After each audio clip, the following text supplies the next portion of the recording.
Muşu Xitayninki muş qatımqı 20-ci növbətlik şu 4-cü ümumi yığında oturuq qoyulğan məsələlərdən kirəyli aldığımızdakı 3-cü aydan başlap yolu qoyulğan 15-ci 5 illik tərəqqiyat planında Xitayның özünün axbaratı, organ torbətləri elan qılan məsələlərə toxtalışımız kerak olan məsələ. Xitay özü bu aldığımızdakı 5 ilni mücməl məzgil deb atıdı Xitayның axbaratları.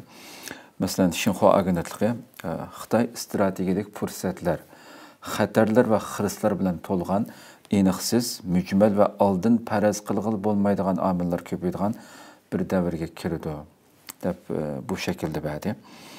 Və biz anda qilishimiz kerak, manda qilishimiz kerak, o bu deb bir muncha gaplar. Amma bunu qandaq amalga oshirdiganligi, mablag'ini qandaq qayerdan keldiganligi haqida tafsiliy ma'lumot bermadi. Şu an Xitayninki aldığımızdaki bu mevcut haletinden nimelerni analiz qilishimiz, nimelerni kutishimiz mümkün. To'g'ri deydi Xitoylar. Ya'ni bu hozirgi dunyo texmi mücmel texmi aldığını ko'ramaslik bir devrninki iqimi boshlab bo'ldi hozir. Bunun biz tushungan bo'libmi 2. Dünya urushidan keyin dünyada kurulgan tüzüm, sistem, tertip bular hammasi bozilyotdi. Hamda yanisi tigib qurilmadi. Yanisi qurilib bo'lguncha bu jarayon ashunda mücmel ve paraz qilishda qiyin bo'ladi hamda. Bundaq bir paytda hamda tarixiy tajriba qaraydigan bo'lsa, her devlet o'zininki kuchini siyosiy, iqtisodiy, diplomasiya, harbiy, mutafiya degandek her sohadagi kuchini kuchlantirishga mecbur qoladi.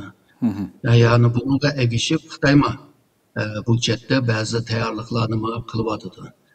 Xi Jinping necha yil avval shu 100 yillik o'zgarishlar boshlayotdi deb aniq degan.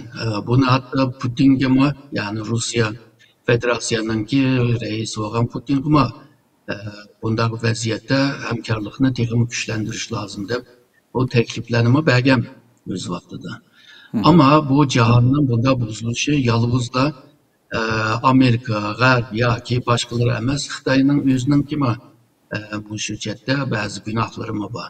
Misoliga Xitoy 90'lı yillardan itibaren dunyoninki yalnız bir kutupluq bo'lmaydi, ko'p kutupluq bo'ladi. Bunun uchun kurash qilamiz deb qilib keldi.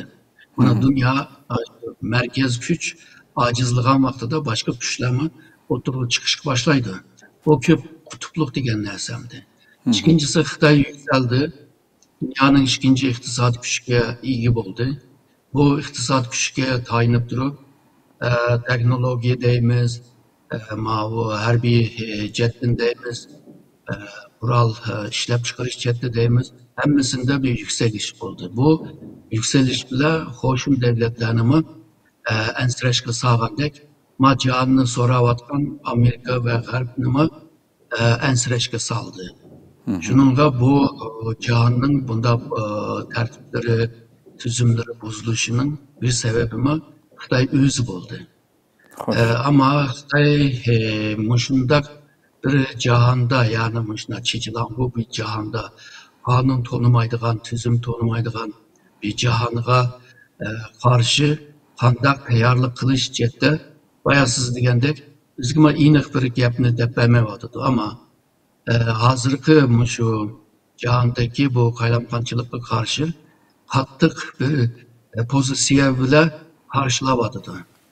Shunga bunun keyingi taraqqiyotga qarab Xitoyninki zodi nima ish qilmoqchi deganni texmi aniq so'zli bo'ldi. Xo'sh. Xo'sh.